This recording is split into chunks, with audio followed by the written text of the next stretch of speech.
गोष्ठी में आप सभी लोग उपस्थित हैं। मैं आप सभी का स्वागत भी करता हूं और आशा करता हूं कि आगे भी हम सब मिलकर देश के हित में, समाज के हित में बहुत सारे कार्य करने के लिए साथ चलते रहेंगे। सार्वजनिक जीवन में संगठन बनते हैं, हर एक की अपनी अपनी यात्रा होती है, उसके उद्देश्य होते हैं और उसकी अपनी समाज में एक उसका दायित्व भी होता है, उसका एक स्थान भी होता है। इसलिए समाज में संगठन बनना, संस्थाएं बनना और उनके द्वारा कुछ विशिष्ट कार्य होना बहुत पुरानी परंपरा है और इसलिए 100 वर्ष पहले कोई संगठन बना, वो 100 वर्ष तक चला, ये अपने आप में एक विशेष बात है, क्योंकि 100 वर्ष तक एक साथ चलना ये भी इतनी आसान बात नहीं है। ये भी इतनी आसान बात नहीं है।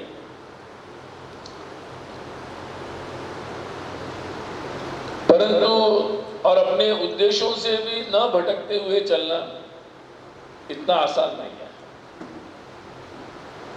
परंतु राष्ट्रीय स्वयंसेवक संघ, जिसकी स्थापना लगभग 100 वर्ष पहले हुई और ये संगठन लगातार सतत अपनी यात्रा में निर्धारित दिशा में, जो दिशा तय हुई, जो कार्य तय हुआ, उसी दिशा में चलता है।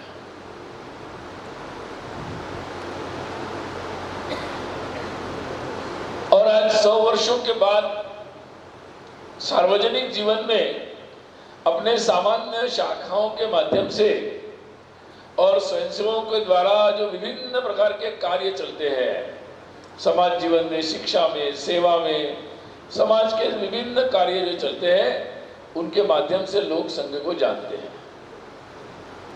किसी ने संघ के द्वारा चलाया हुआ, संघ के स्वयंसेवकों द्वारा चलाया गया सरस्वती शिशु मंदिर देखा है, उनको लगता है कि ये काम, संघ का काम अच्छा है, अच्छा चल रहा है। किसी ने संघ के स्वयंसेवकों द्वारा चलाए जा रहे स्वास्थ्य के छोटे मोटे प्रकल्प देखे हैं, उन्हें लगता है कि संघ का काम चिकित्सा क्षेत्र में अच्छा है। कई लोगों ने संघ के कार्यकर्ताओं को देश के लिए, देश के राष्ट्रीय हित के मुद्दों पर लड़ते हुए देखा है। कभी राम जन्मभूमि के लिए, कभी घुसपैठ के विरुद्ध में लड़ते हुए देखा है। उन्हें लगता है कि संघ राष्ट्रीय मुद्दों पर संघर्ष करने वाला एक संगठन है। किसी ने शाखा देखी है, शाखा में चलने वाला पथ संचलन, परेड देखा है। स्वाभाविक रूप से ऐसे लगता है कि शायद कोई अनुशासन और परेड करने वाला ये संगठन है, परंतु ये कोई पैरामिलिट्री और जैसा ऑर्गेनाइजेशन नहीं है। किसी ने संघ की शाखा में नियमित रूप से खेल देखे हैं। ये लग सकता है कि संघ कोई स्पोर्ट्स क्लब जैसा है, परंतु संघ कोई स्पोर्ट्स क्लब नहीं है। संघ के कार्यकर्ताओं के द्वारा विभिन्न प्रकार के सेवा काम चलते हैं। कभी कोई बाधा हो गई, बाढ़ आ गई, तो संघ के एक्सीडेंट हो गया, तूफान आ गया, संघ के कार्यकर्ता तत्काल रूप से सेवा में लग जाते हैं। परंतु संघ कोई केवल डिजास्टर मैनेजमेंट में काम करने वाला संगठन नहीं है। तो संघ के स्वयंसेवक ये सारे काम करते हैं, परंतु संघ जो है वो एक महत्वपूर्ण कार्य करता है व्यक्तित्व निर्माण का। हर एक व्यक्ति में चारित्र निर्माण का, और ऐसे व्यक्ति समाज के लिए सतत रूप में कार्यरत हो, यही एक महत्वपूर्ण काम राष्ट्रीय स्वयंसेवक संघ करता है।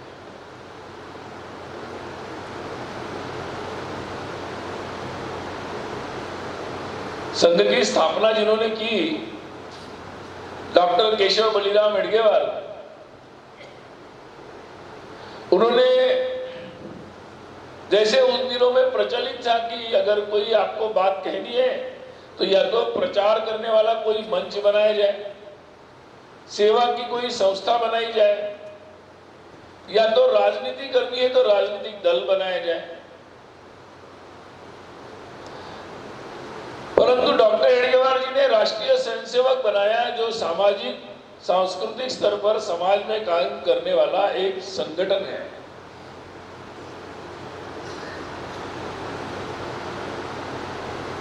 वैसे वो ये दुनियादारी जानते थे।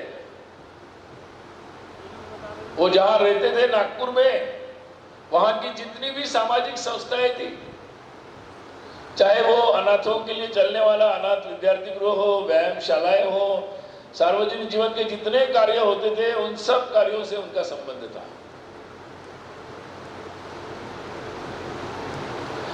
अपनी शिक्षा के दौरान जब कोलकाता गए तो उनका संबंध क्रांतिकारी आंदोलन से भी आया,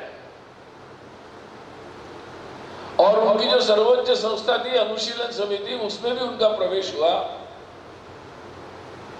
उन दिनों उनका गुप्त नाम, रिवॉल्यूशनरीज के नाम, क्रांतिकारियों के नाम गुप्त होते थे। उनका गुप्त में एक नाम कोकिन नाम उनका था।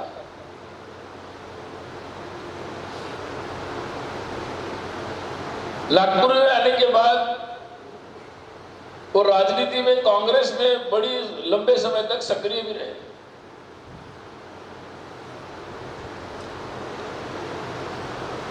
और उन्हें कांग्रेस के काम को भी अच्छे से देखा। 1921 में जब वो जेल गए जंगल सत्याग्रह के समय, तो विदर्भ की टोली का वो नेतृत्व कर रहे थे। इसलिए जेल से जब बाहर आए तो उनका स्वागत करने के लिए मोतीलाल नेहरू जैसे वरिष्ठ नेता भी उपस्थित थे।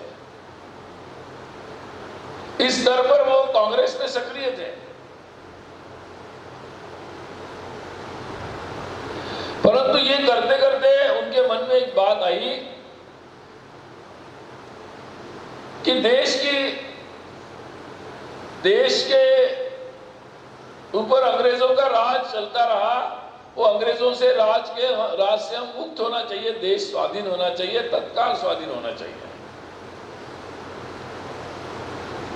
परंतु व्हाट नेक्स्ट, आगे क्या?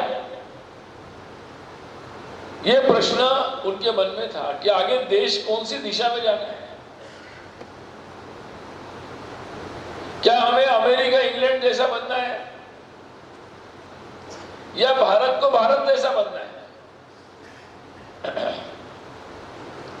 ये एक महत्वपूर्ण चर्चा का संचार उनके मन में था। वो ये भी विचार कर रहे थे कि इस देश में अंग्रेज आए, उसके पहले भी अनेक बाहर से आकर जिन्होंने शासन किया, तो समाज में, हमारे समाज में ऐसी क्या कमजोरी आई है, उसका निराकरण होना आवश्यक है, ताकि आने वाले समय में ऐसा एक भारत बने जिसकी तरफ किसी को भी टेढ़ी आंख करके नजर उठाकर देखने का साहस भी नहीं होना चाहिए। भारत ऐसा एक चरित्रवान देश बने कि जिससे प्रेरणा लेकर दुनिया के लोग उदाहरण दे कि देश कैसा होना चाहिए, वहां के नौजवान लोग कैसे होने चाहिए।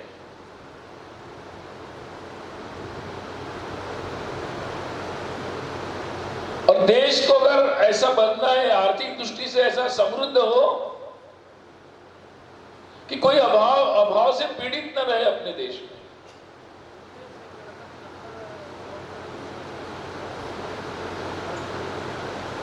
और ऐसा भारत अगर बनता है तो वो किस तरीके से बनेगा? क्या वो दूसरों के अनुभवों से बनेगा? दूसरों के अनुभव से हम सीख सकते हैं, परंतु एक राष्ट्र के नाते हमारी जो प्रकृति है, हमारा जो स्वभाव है, हम जो है उसके आधार पर ही अपना देश बन सकता है। और देश को आगे बढ़ाने में सरकारों की भूमिका रह सकती है, परंतु प्रमुख भूमिका समाज की होती है, और समाज उसके लिए तैयार होना जरूरी है। और इसलिए उन्होंने अपने हाथ में एक मिशन लिया कि जो देश में जो कमजोरी आई, समाज की जो एकता है उसमें जो कमी आई है, उस कमी को दूर करना है। और इसीलिए उन्होंने लक्ष्य रखा कि मुझे हिंदू एकता के लिए, समाज की एकता के लिए संपूर्ण समाज को ही संगठित करना है। मुझे केवल एक संगठन नहीं बनाना है, तो संगठन इसलिए बनाना है ताकि पूरा समाज संगठित हो जाए। ये उस समय के जो परिदृश्य था, जहां सारे काम राजनीतिक चश्मे से चल रहे थे, उस समय ऐसा कोई कांग्रेस का नेता जो मतभेदों के कारण नया राजनीतिक दल या संस्था नहीं बना रहा था, परंतु उससे आगे बढ़कर कोई और महत्वपूर्ण कार्य करने के लिए एक नई संस्था का गठन कर रहा था, वो थे डॉक्टर केशव बलिराम हेडगेवार। और उन्होंने जिस कार्य को प्रारंभ किया उसका नाम था राष्ट्रीय स्वयंसेवक संघ।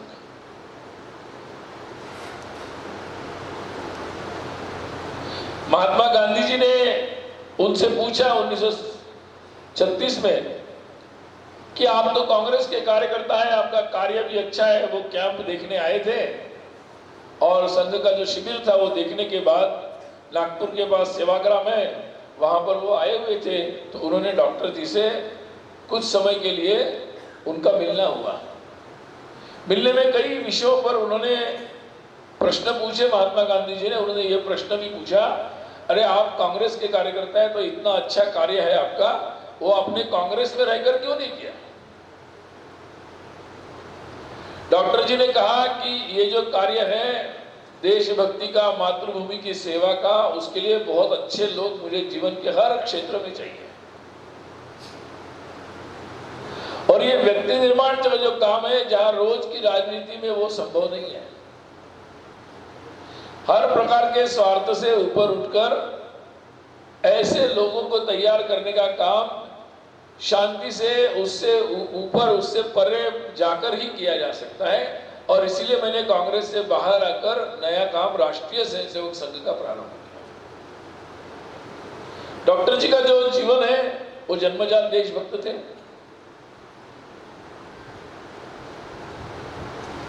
और उनके मन में ये भावना बहुत प्रखर थी कि ये मेरा देश है और इस देश पर विदेश से आकर किसी को राज करने का कोई अधिकार नहीं है।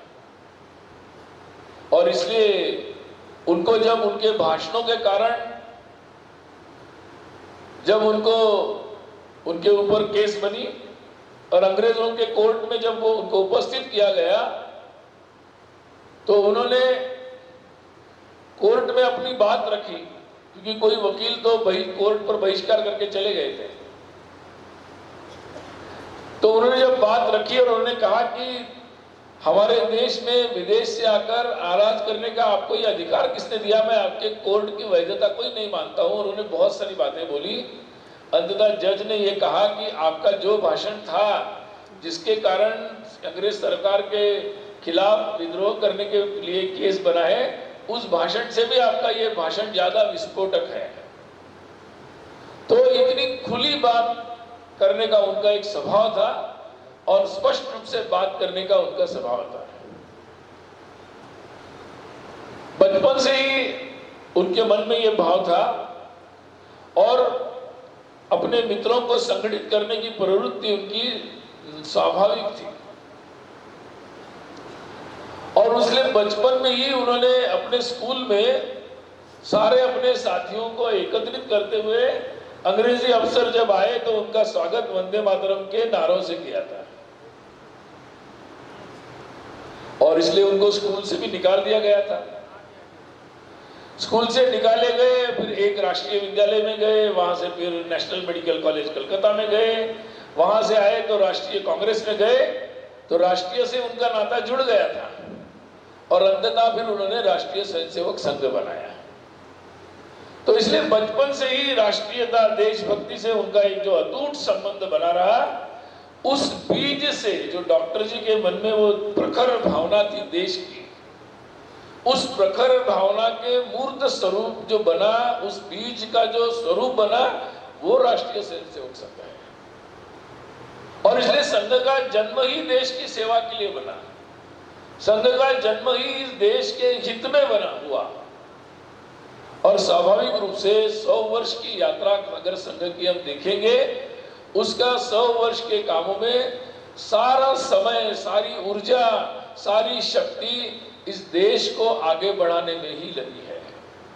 मैं नहीं कहूंगा कि देश ने दृष्टि तरक्की की, जितनी भी अच्छी बातें हुई वो संघ के कारण हुई, परंतु ये मैं निश्चित रूप से कह सकता हूं कि देश में हर क्षेत्र में अच्छी बात हो, राष्ट्र के लिए जो भी संकट हो वो दूर हो, और जहां से भी देश आगे बढ़ सके, ऐसे कामों में ही संघ ने अपनी पूरी शक्ति पिछले 100 वर्षों में लगाई है, और आने वाले समय में भी संघ की पूरी शक्ति उसी कार्य में लगेगी। ये बात बहुत महत्वपूर्ण है, क्योंकि डॉक्टर जी ने जब संघ की स्थापना की तो राष्ट्रीय कौन, ये प्रश्न महत्वपूर्ण था। और राष्ट्रीय का मतलब एक मिला जुला जो है, बाहर यहाँ का भी है, बाहर से भी आया, उधर से भी आया, इधर से आया, उसको मिलाकर एक राष्ट्रीयता को बताया जा रहा था। हमारे देश में लोगों को यह संभ्रम हो गया था।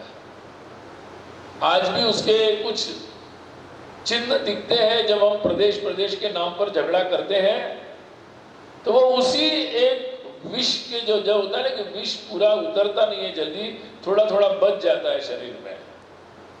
तो जो हमें विषपान उन दिनों में कराया गया पूरे देशवासियों को, उस विष को उतारने का जो प्रयास चल रहा है, परंतु वो कुछ न कुछ बचा है। इसलिए कभी कभी समाज में आपसी तनाव हो जाता है, कभी कभी प्रदेश के नाम पर विवाद हो जाते हैं, कौन यहाँ का कौन बाहर का, जैसे विवाद उत्पन्न हो जाते हैं।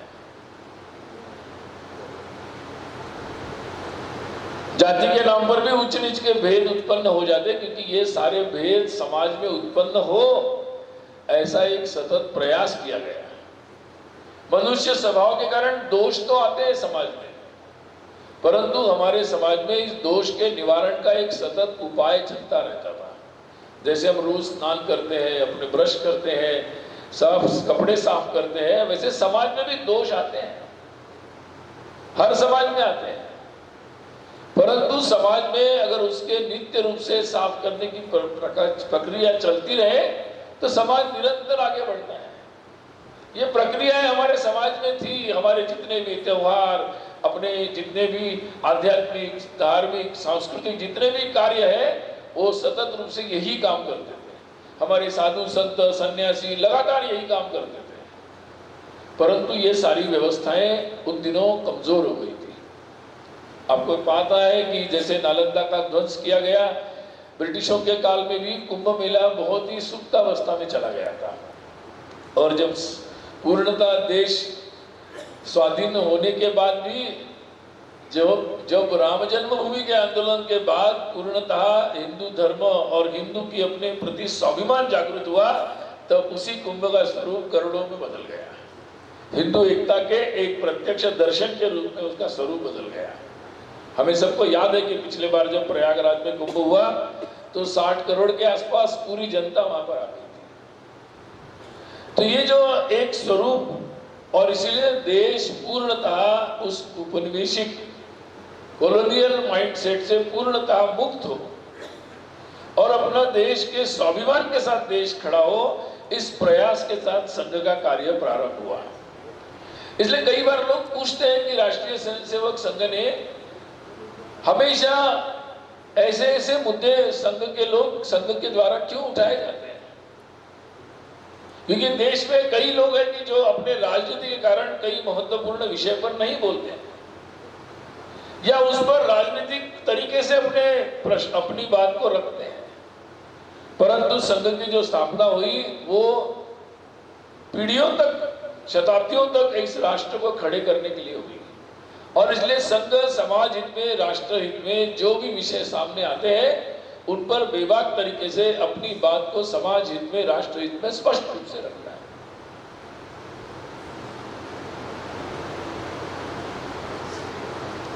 उदाहरण के लिए हमारे देश में अयोध्या में भगवान श्री राम के जन्मभूमि पर उसका भव्य मंदिर बनना चाहिए। कई लोग विदेश में पूछते हैं कि अरे आप तो हिंदू देश है आपका, तो आपके यहाँ आपको मंदिर बनाने के लिए इतना झगड़ा क्यों करना पड़ता है। स्वाभाविक प्रश्न है। मैं एक जगह गया तो उन्होंने मुझे पूछा कि भाई आपके राम मंदिर की बात अगर सारे हिंदू समझ जाएंगे तो उस दिन राम मंदिर बन जाएगा। और ये बात बिल्कुल सही थी। राम मंदिर के संदर्भ में जैसे जैसे जब प्रारंभ हुआ तो सब लोग बोलते थे कि क्यों मंदिर होना चाहिए, मंदिर यहाँ होना चाहिए, क्या जरूरत है, क्या हम आगे बढ़ रहे।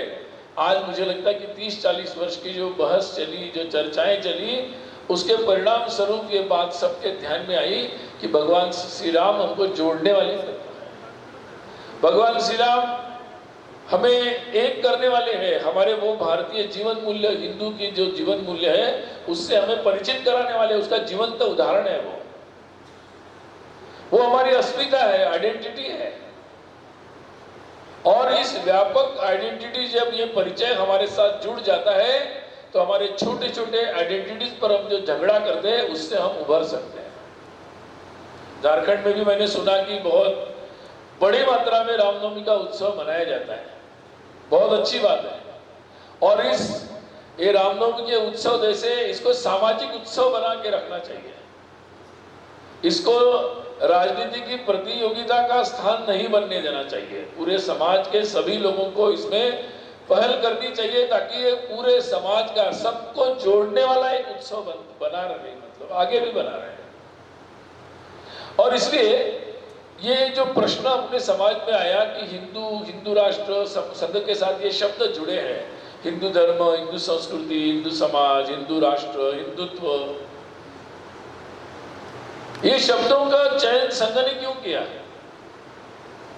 ये शब्दों का चयन इसलिए किया क्योंकि ये हमें एक परिचय देता है अपने, हम क्या है, हम कौन है और हम सब मिलकर कौन है। इसका एक संक्षिप्त में अगर कोई प्रत्यक्ष दर्शन हमें होता है तो इन शब्दों से होता है। देखिए, संभ्रम क्यों होता है? क्योंकि दुनिया भर में जो आइडियोलॉजीज या जो रिलीजन्स बने, उनके अनुभव दुनिया में जिस तरीके से आए, उस कारण से बहुत सारी अवधारणाएं लोगों के मन में बनी हैं। यानी उदाहरण के तौर पर जब भगवान जीसस का जन्म होने के बाद जब चर्च बना, चर्च की व्यवस्था बनी, तो चर्च की व्यवस्था ने राजनीतिक सत्ता को भी अपने हाथ में ले लिया था। और बहुत वर्षों तक पश्चिम के देशों में चर्च के द्वारा राज्य स्थापित किए जाते थे और चर्च के द्वारा उसको चलाया जाता था। और उसके जो शासन थे उसके कारण एक बहुत गलत प्रकार का अनुभव समाज को हुआ। और ये जो घालमेल हुआ, उसके विपरीत अनुभवों को देखकर लोगों ने ये बात करी कि भाई अब ये इन चर्च को अपने सामान्य जनजीवन की बातों से बाहर करना चाहिए। मोहम्मद साहब के जाने के बाद जब खलीफा का शासन आया तो खलीफा के स्थान के लिए इतने झगड़े हुए कि पहले तीन खलीफाओं की हत्या हो गई, मुसलमानों के द्वारा ही, उनके अनुयायियों के द्वारा ही। और उसके कारण मुस्लिम जगत ने भी खलीफा व्यवस्था को ही नकार दिया आने वाले समय में, बहुत वर्षों के बाद। परंतु जब हम, और यही बात को, या चाहे कम्युनिज्म की विचारधारा आई, उन्होंने भी सत्ता को ही माध्यम बनाया अपने विचारों से एक समाज के परिवर्तन का। उन्होंने बात समाज परिवर्तन की, लेकिन माध्यम सत्ता को बनाया। हमारे प्रदेश में भी कई समय तक नक्सलवाद के नाम पर सत्ता बंदूक की गोली से आती है, इस प्रकार का राज लगातार चलता रहा। परंतु अत्यंत आनंद हर्ष की बात है कि शासन के, केंद्र शासन के और उनके बाकी सबके सहयोग से आज अधिकांश भारत जो है वो उस नक्सलवाद से मुक्त हुआ है, बंदूक की गोलियों के राजनीति से मुक्त हो रहा है। ये हर्ष की बात है। तो ये जो एक विचार आए, उसके कारण हमारे देश में भी उन विचारों को थोप दिया गया है। और उस कारण से उन रिलीजन्स के साथ, उन पॉलिटिकल आइडियोलॉजीज के साथ, उनके नेशनलिज्म के साथ हमारे देश के राष्ट्रीयता को, देशभक्ति को, हमारे हिंदू धर्म को उसी की फ्रेम में, उसी की कंपैरिजन में रख दिया गया। और इसलिए हिंदू बोलना, हिंदू समझना, हिंदू के बारे में कहना, ये अपने आप में सेकुलरिज्म के नाम पर ये एक ऐसी बात हो गई कि जिसको बहुत प्रतिष्ठा के साथ सार्वजनिक जीवन में नहीं बोलना चाहिए। और इसलिए परंतु संघ के संस्थापक जो डॉक्टर जी थे, उन्होंने कहा कि ये वैसा नहीं है, हिंदुत्व एक तत्व है जो एकता की अनुभूति देता है, जो समाज को जोड़ता है, जिसका जन्म जब हुआ, जब दुनिया में कोई रिलीजन ही नहीं थे, उसका जन्म ही पूरे दुनिया को एक सुख शांति के लिए हुआ था। और इसलिए उस रिलीजन से इसको कंपेयर नहीं कर सकते। अगर हिंदू है तो हिंदू रिलीजन्स है, एक नहीं है, बहुत सारे रिलीजन है। हम कितने भी प्रकार से भगवान की पूजा कर सकते हैं। जैसे मैं कई बार उदाहरण देता हूं कि आप रोड पे जा रहे हैं, तो अब मुझे यहां से रांची जाना है, तो रास्ता है और रास्ते में हम जा रहे हैं, हम लेकिन गाड़ी तो अपनी अपनी हो सकती है, किसी की छोटी गाड़ी होगी, किसी की बड़ी होगी, किसी की बुलेट भी, टू व्हीलर भी हो सकती है, गाड़ी अलग अलग हो सकती है, किसी का ट्रक, बस, कुछ भी हो सकता है।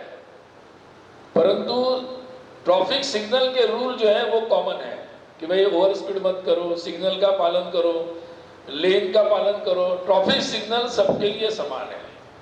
तो रिलीजन जो है वो अपनी अपनी गाड़ी के अनुसार है, आप किसी भी गाड़ी में बैठ सकते हो। परंतु धर्म क्या है? धर्म है वो नियम है जो आपको सभी को पालन करने हैं। ये देखना है कि मेरी भी गाड़ी चलेगी, उसकी भी गाड़ी चलेगी, मेरी गाड़ी से दूसरे को टक्कर भी नहीं लगाना है। सभी की गाड़ी स्मूथ चलनी है तो सबको नियम पालन करना पड़ेगा। वो जो नियम है वो हिंदू धर्म के नियम है, वो हिंदू धर्म है। और जो गाड़ियां हैं, अपनी अपनी गाड़ियां हैं, आप किसी भी गाड़ी में ले सकते हैं, विदेशी गाड़ी में ले सकते हैं आज, लेकिन वो गाड़ी को आपको धर्म के नियम से ही चलाना पड़ेगा। तो बहुत सिंपल सी बात है ये। लेकिन जब हम हिंदू धर्म को भी उन गाड़ियों से कंपेयर कर देते हैं तो हम वो मूल बात भूल जाते हैं जो मनुष्य जीवन का धर्म है। तो डॉक्टर संघ ने, जब संघ धर्म की बात करता है, डॉक्टर जी ने इस धर्म की बात की है कि आप गाड़ी, इसीलिए जब कोई लोग पूछते हैं कि आप दूसरे पंथों के बारे में आपके क्या विचार है, किसी भी गाड़ी में आप आ सकते हो भाई, आप क्या आपका है, आप छोटी गाड़ी में आओ, बड़ी गाड़ी में आओ, देसी आओ, विदेशी आओ, आप आओ, और आपकी ड्राइविंग सही होनी चाहिए, नहीं तो आपकी गाड़ी अच्छी भी होगी तब भी ठोस लग सकती है, आपका भी नुकसान होगा, दूसरे का भी होगा। तो ये बहुत सिंपल सी बात है, जो धर्म का पालन हम सब करते आए वही अपना हिंदू धर्म है। इसलिए उस हिंदू धर्म के बारे में मन में कोई ऐसा भाव रखने की जरूरत नहीं। वो धर्म का पालन करना है, जो धर्म के पालन जिससे होता है वो प्रतीक हमें लगेंगे। इसलिए संघ का आग्रह था कि भगवान राम होना चाहिए, राम मंदिर बनना चाहिए, हमारे देश के त्योहार उसका सम्मान होना चाहिए। होली दिवाली की आप मजाक करते हो, उसके में पोल्यूशन के विषय लाते हो, गलत है, उसको सम्मान पूर्वक मनाना चाहिए। हिंदुओं का नव वर्ष मनाया जाना चाहिए, क्योंकि ये रामायण महाभारत का सम्मान होना चाहिए, हमारी भाषाओं का सम्मान होना चाहिए, क्योंकि उसमें ये सारे संवाद लिखे हुए हैं। और इसलिए उससे जुड़े हुए जितने भी प्रतीक है, उन प्रतीकों का सम्मान होना चाहिए, क्योंकि वो प्रतीक हमें वो धर्म सिखाएंगे जिससे हम एक हो जाएंगे। और इसलिए दुनिया के कई देशों में ऐसा होगा कि उनके रिलीजन जब वो साइड में रखेंगे तब वो आगे बढ़ सकते हैं। लेकिन भारत में अगर वो धर्म साइड में रख दिया तो हम अच्छे से आनंद पूर्वक एक साथ रहकर आगे नहीं बढ़ सकते। इसलिए भारत में जैसे जैसे धर्म आएगा हमारी एकता बढ़ेगी, हम एक दूसरे के प्रति सेवा करने का हमारा भाव बढ़ेगा, एक दूसरे को मदद करने का भाव बढ़ेगा, हमारी एकता मजबूत होगी। तो ये जो एक विचार था, उस विचार को लेकर राष्ट्रीय स्वयंसेवक संघ की स्थापना हुई। और इसलिए वो जो विचार लेकर डॉक्टर जी निकले थे, वो उस समय के राजनीतिक माहौल में एक अलग सा विचार था, और इसलिए संघ को समझने में लोगों को समय लगा। परंतु संघ के डॉक्टर जी या उनके बाद जो गोलवलकर गुरु जी आए, उन्होंने कहा कि बस करते रहो, समय के साथ लोगों को ध्यान में आएगा। संघ ने अपनी पद्धति भी सामाजिक रखी कि एक व्यक्ति, एक शाखा चलेगी, शाखा के लोग अपने मोहल्ले में जाएंगे, शाखा के स्तर पर रोज साधना करेंगे, एक अच्छा व्यक्तित्व अपना विकसित करेंगे, और उसके साथ साथ फिर वो समाज जीवन में और एक शाखा, दूसरी शाखा विस्तार करते चले जाएंगे। समाज जीवन के हर क्षेत्र में जाकर वो सारे काम करेंगे। और उसी का परिणाम है कि पिछले 100 वर्षों में जहाँ एक शाखा से कार्य प्रारंभ हुआ था, आज 88 से 1000 से ज्यादा शाखाएं देश भर में चलती है नित्य रूप से। इसके अलावा मासिक, साप्ताहिक बहुत सारे कार्य चलते हैं। स्वयंसेवकों के द्वारा भी समाज जीवन में जाकर बहुत सारे कार्य किए जा रहे हैं। वो मजदूरों में भारतीय मजदूर संघ का संगठन चला रहे, विद्यार्थियों में विद्यार्थी परिषद है, दिव्यांगों के लिए सक्षम जैसा संगठन चला रहे, हिंदू समाज के त्योहार, हिंदू समाज की एकता, सामाजिक समरसता के लिए विश्व हिंदू परिषद काम कर रहे हैं। राजनीति में जाकर भी संघ के स्वयंसेवक काम कर रहे हैं।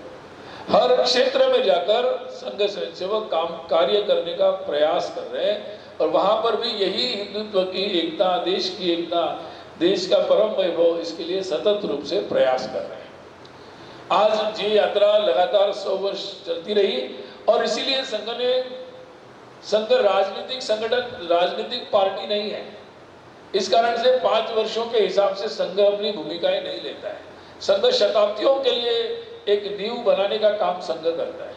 और इसलिए जिन विषयों पर जहां बहुत सारे लोग अपने निजी स्वार्थों के कारण रुक जाते हैं, अपनी बात को स्पष्ट रूप से नहीं रखते हैं या बात को घुमा फिरा कर रखते हैं, वहीं संघ स्पष्ट रूप से अपनी बात रखता है कि भाई ये देश का परिचय राम है तो अयोध्या में राम मंदिर होना चाहिए। देश की एकता, हम किसी के पूजा पद्धति के खिलाफ नहीं है, परंतु देश में अलगाव, आतंकवाद सहन नहीं किया जाएगा। कश्मीर भारत का अभिन्न अंग है और इसलिए आर्टिकल 370 जाना चाहिए।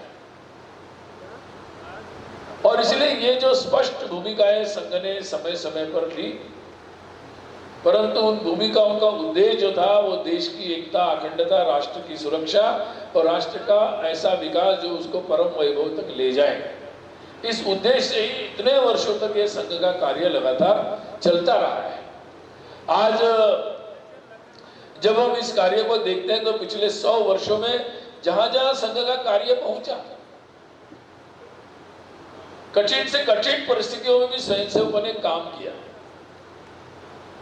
नॉर्थ ईस्ट में, पूर्वोत्तर के राज्यों में जब जहां अलगाव, आतंकवाद चल रहा था, वहां धीरे धीरे संघ के स्वयंसेवकों ने अपना कार्य प्रारंभ किया और पूरे देश के साथ सभी लोगों को जोड़ने का एक महत्वपूर्ण उद्देश्य रखकर यह कार्य किया गया। आज वहां की परिस्थिति में बहुत सारा बदलाव आया है और पूरे राष्ट्र के विकास में कंधे से कंधे मिलाकर चलने वाले लोगों की बहुतायत हो गई है। और इसलिए उस दिशा में एक शांतिपूर्ण तरीके से आगे चलने का संकल्प अधिकतम लोगों ने लिया है। मैं नहीं कहूंगा कि अभी वो सारे शक्तियां जो देश के हित में काम नहीं कर रही, देश को तोड़ने, कमजोर करने का काम कर रही, वो समाप्त नहीं हुई है। आज अगर झारखंड में नक्सली हिंसा कमजोर पड़ी है, नक्सली, बंदूक वाले नक्सली कम हो गए होंगे, परंतु देश के विरोध में काम करने वाली शक्तियां, वैसी प्रवृत्तियां आज भी समाज में है। और उसके लिए पूरे समाज को खड़े रहना पड़ेगा, उन शक्तियों को समझना पड़ेगा। उसके लिए समाज को अपनी व्यवस्थाएं बनानी पड़ेगी और सबको एक दूसरे के साथ मिलना पड़ेगा। आज उस बात के लिए अनेक प्रकार के उपक्रम चलाने वाला मंच मतलब राष्ट्रीय स्वयंसेवक संघ है। समाज में कहीं अभाव हो, एक समय था कि लोग सोचते थे कि शिक्षा में, स्वास्थ्य में जनजाति बंधुओं के साथ समाज में काम करने वाले केवल मिशनरी होते हैं, परंतु संघ की इच्छा थी कि पूरे हिंदू समाज ने जिम्मेदारी लेनी चाहिए। हिंदू समाज का अपने सभी बंधु बांधवों के साथ, माता भगिनियों के साथ संपर्क आना चाहिए, एक दूसरे से मिलना चाहिए, चाहे वो शहर में बस्ती में रहते हो, कमजोर वर्ग के हो, गांव में रहते हो, झुग्गी झोपड़ी में रहते हो, पहाड़ों पर रहते हो, पूरे समाज का एक परस्पर संबंध, संपर्क आना चाहिए और चिंता होनी चाहिए। आज मुझे लगता है कि समाज में ऐसा एक वातावरण बना है।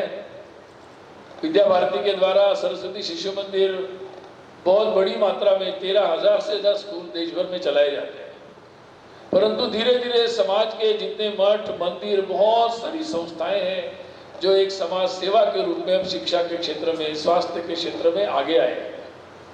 एक वातावरण बना है और उसके परिणाम स्वरूप जैसे 20 साल पहले जब सुनामी आई तो लोग विदेश की संस्थाएं, वर्ल्ड विजन जैसे फाउंडेशन संस्थाओं को ढूंढ रहे थे कि वो आकर शायद हमारे आपात परिस्थिति में हमें मदद करेंगे।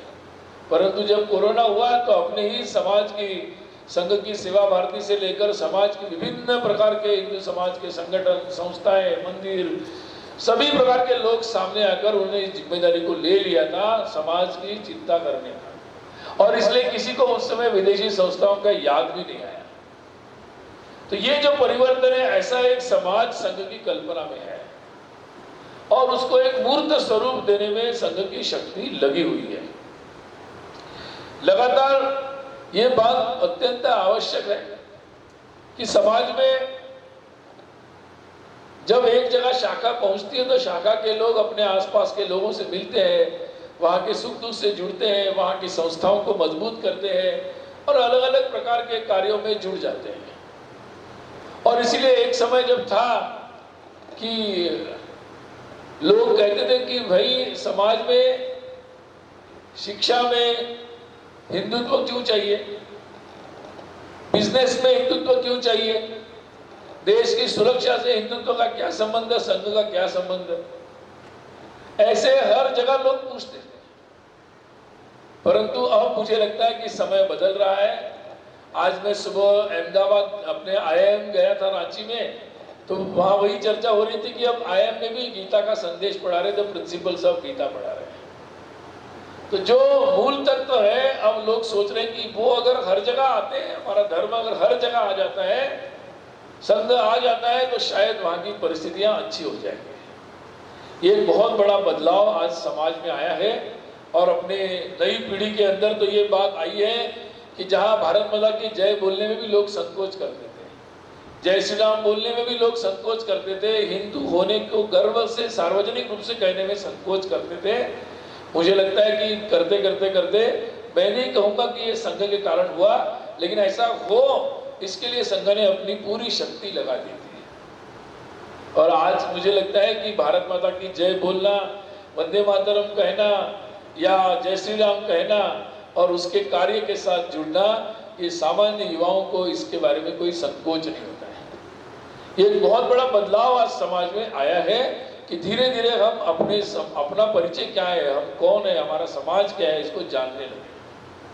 आज मुझे लगता है कि ये जो संघ की यात्रा चली है इतने वर्षों की, तो संघ ने अपनी शाखाओं का नेटवर्क बनाया, एक रचना बनाई, समाज के हर लोगों तक पहुंचने का एक प्रयास किया है।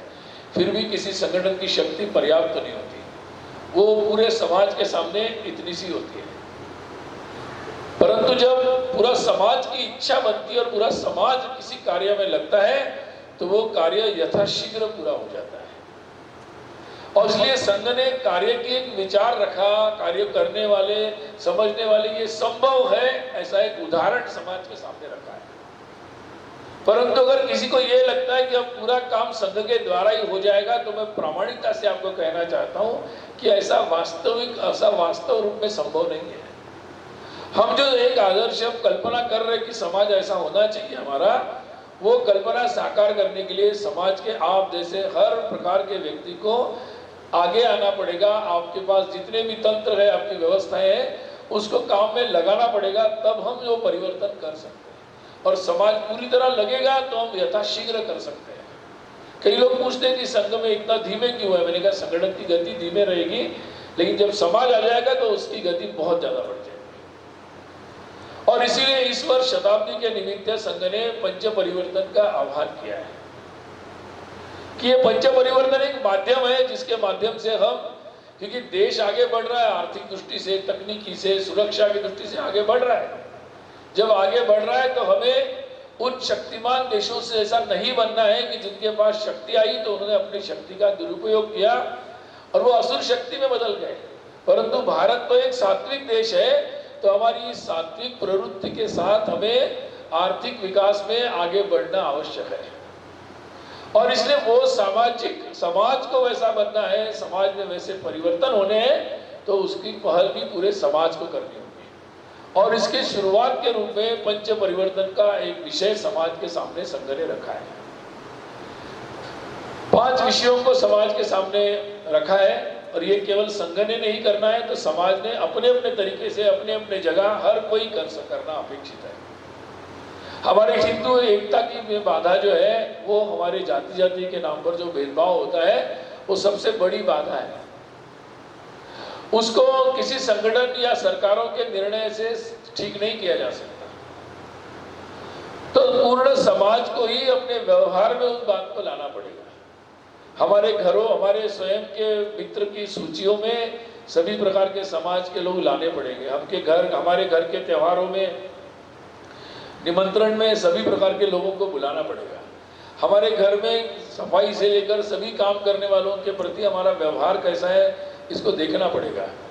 कभी न कभी अपने घर में सम्मान पूर्वक भोजन के लिए बुलाना पड़ेगा।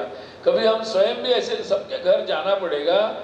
अपने समाज में इस तरीके का हम अपने हर परिवार को ये व्यवहार अगर हम बदलेंगे तो धीरे धीरे हम देखेंगे कि पूरे समाज में ये परिवर्तन आ रहा है। अभी संघ के शताब्दी में हम सामाजिक सद्भाव की बैठकें कर रहे हैं तहसील खंड के स्तर पर। समाज के हर जाति समुदाय के जो स्थानीय नॉन पॉलिटिकल जो नेतृत्व है, सामाजिक नेतृत्व, उनको बुला रहे हैं। बहुत उत्साहवर्धक है। 20 साल से हम जिला लेवल पर कर रहे थे, अब हमने तहसील खंड लेवल पर कर रहे हैं। समाज के सभी लोग आ रहे हैं और बहुत सारी बातों को वो अपने आप में सुलझाना प्रारंभ किया है।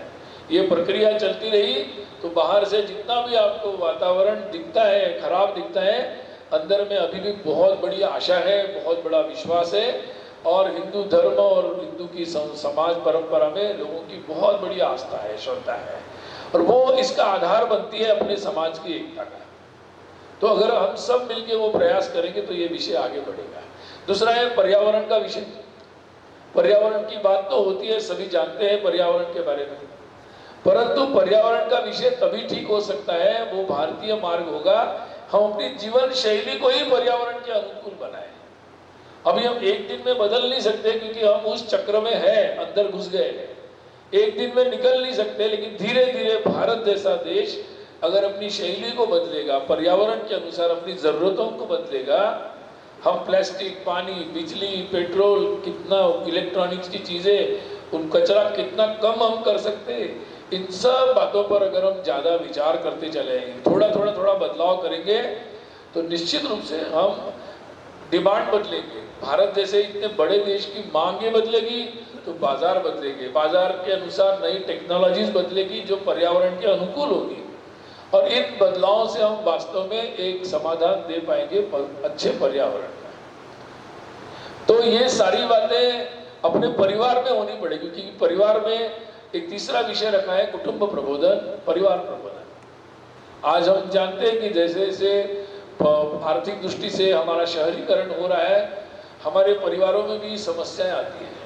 परिवारों के रिश्तों की, बच्चों के साथ रिश्तों की, पति पत्नी, विवाह कब हो, कैसा हो, वो टिका रहे, बहुत सारे प्रश्न आ रहे हैं। और इसकी कमजोरी के कारण भी बहुत सारी समस्याएं आ रही है। जीवन मूल्यों की समस्या आ रही है, बहुत सारी हमारी सामाजिक व्यवस्थाओं में समस्या आ रही है। तो ये बातें केवल कानूनों से इसका समाधान नहीं हो सकता, इसका समाधान केवल कोर्ट में नहीं हो सकता, इसका समाधान परिवारों में होना पड़ेगा। हो सकता है कि अब हम बड़े परिवारों में नहीं रहते हैं, परंतु संबंध तो बड़े रख सकते हैं, हमारे पद्धतियां तो बड़ी रख सकते हैं।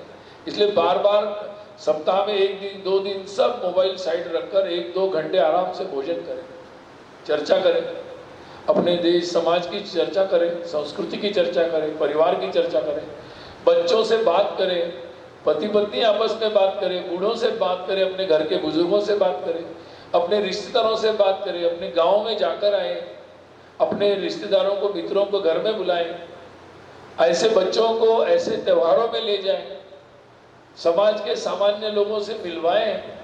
ये सारी छोटी छोटी बातें परिवार में, इसके लिए समय देना और परिवार को ही समाज अच्छा बनाने का एक माध्यम बनाना आवश्यक है। अभी भी हम अच्छी स्थिति में हैं कि हम लोग अभी भी अपने परिवार की व्यवस्थाएं बड़ी मात्रा में आज भी चल रही है।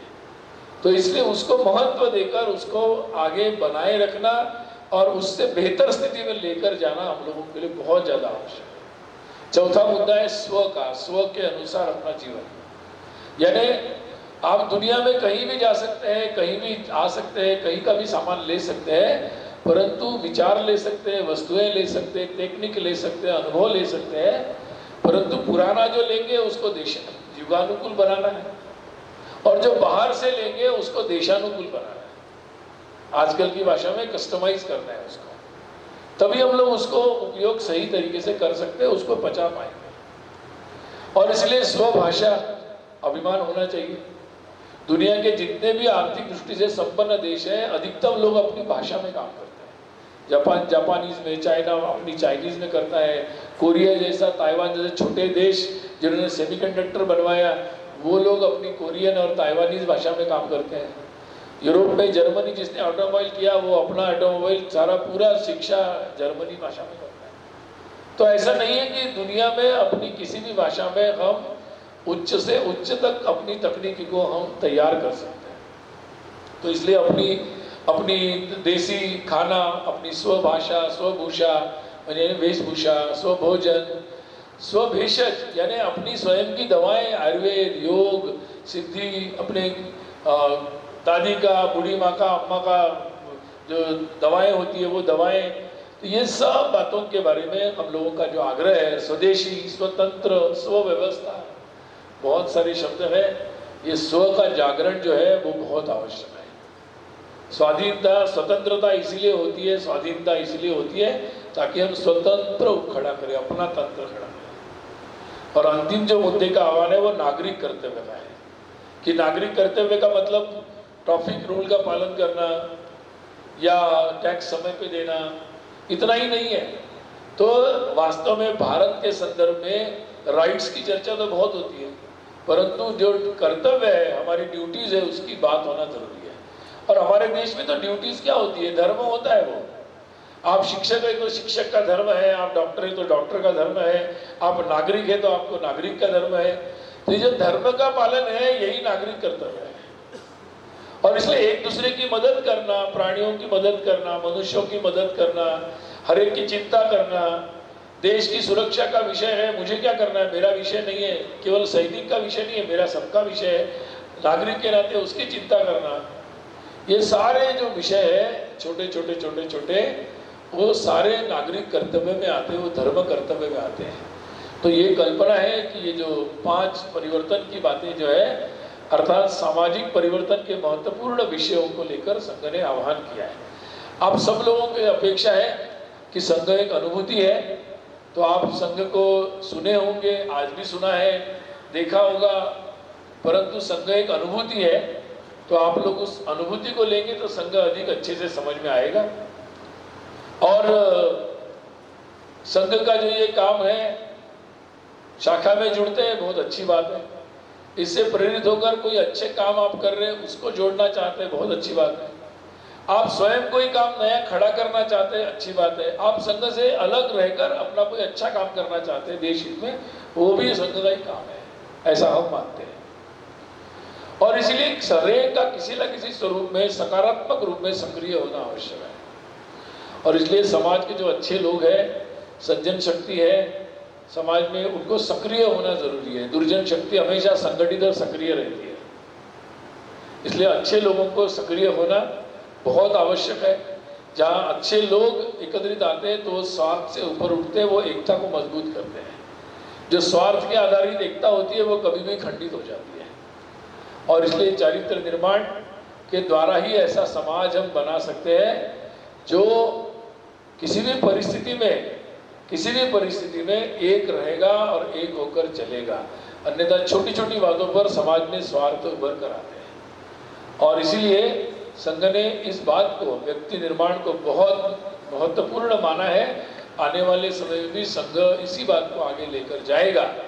परंतु इस पंच परिवर्तन के माध्यम से आप सभी से ये अपेक्षा है कि अभी तक जो नींव डालने के लिए जो पर्याप्त अपेक्षा थी, एक इंफ्रास्ट्रक्चर, सोशल इंफ्रास्ट्रक्चर चाहिए था कि हर गली गांव में ऐसे कार्यकर्ता चाहिए थे, तो आज बहुत सारी जगहों पर संघ के शाखाओं के माध्यम से ऐसे कार्यकर्ता उपलब्ध है। अब ये काम आगे ले जाना है, गति देनी है, व्यापक करना है, तो ये काम समाज के सभी लोगों को आगे आकर करना होगा। मैं निश्चित रूप से ये कह सकता हूँ कि आप जो भी काम करने जाएंगे आप ये जरूर पाएंगे कि कोई ना कोई संघ का स्वयंसेवक आपके साथ वहाँ खड़ा है। यही अपेक्षा संघ की है कि आप लोग पहल करें और इस शताब्दी के निमित्त यही एक संदेश लेकर हम घर घर जा रहे हैं। गृह संपर्क के माध्यम से हिंदू सम्मेलन हो रहे हैं, उसमें भी यही बात को दोहराया जा रहा है और आज के इस गोष्ठी में भी इसी बात को मैंने प्रस्तुत करने का प्रयास किया है। आप इस संदर्भ में